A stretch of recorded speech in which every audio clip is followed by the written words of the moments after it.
Hello everyone, this is Yogendra Gangwar. I am living in Mizoram for almost 2 years now, and what I have felt about Mizoram and Mizo people and that recent clash between Assam and Mizoram, that everything I have tried to write in my small poem. It's in Hindi, but I will try to translate in English along the way. Hope you all like it.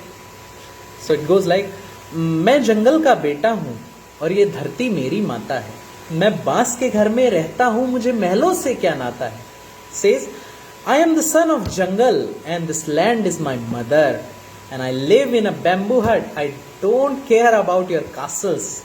तुम कहते हो चिंकी, मुझको ये सुनकर हंसना आता है. मैं भी भारत का वासी हूँ, ये संविधान बतलाता है.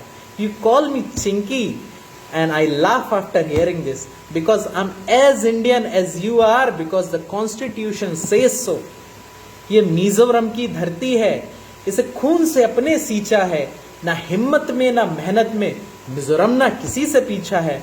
This is the land of Mizoram and I have given my blood to this soil.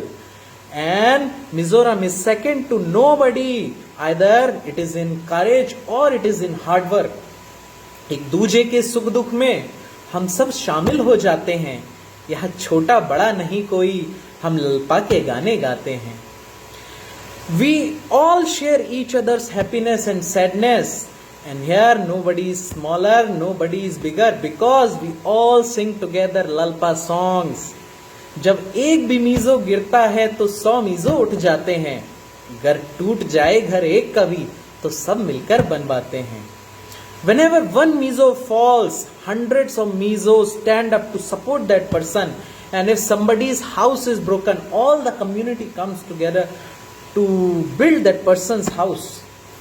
मैं हिंदुस्तानी मीजो हूँ, मैं इस मिट्टी में पला बड़ा. मैं नहीं झुका हूँ सदियों से, चाहे दुश्मन हो कोई खड़ा. I am Indian mizo and I have grown up in this land, in this soil. And I never back down, even for centuries. I have never backed down, no matter how big the enemy is.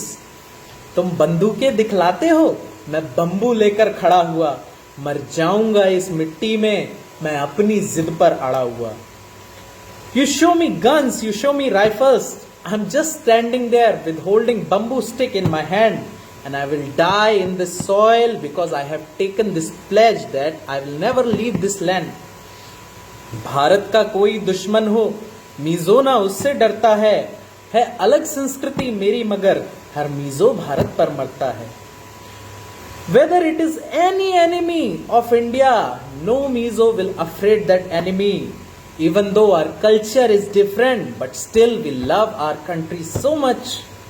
मैं नहीं चाहता कोई द्वंद, खुशियों से मेरा नाता है.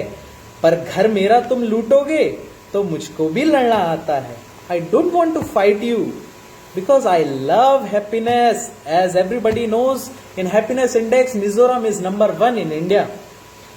But if you try to steal my land, I know how to fight you. आकार हमारा छोटा है और जनसंख्या में तुमसे कम है, पर दबा न पाओगे हमको, बाजू में अब भी इतना दम है. Even though we are smaller in size and population wise also we are smaller, but we will never back down because we still have strength in our arms. तुम आसम हो या अमेरिका, मुझको क्या लेना देना है, बस मेरी धरती ना छीनो, ये मेरा खून पसीना है.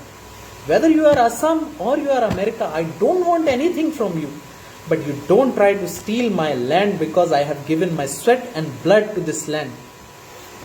मरता है कोई आसामी तो दुख मुझको भी होता है.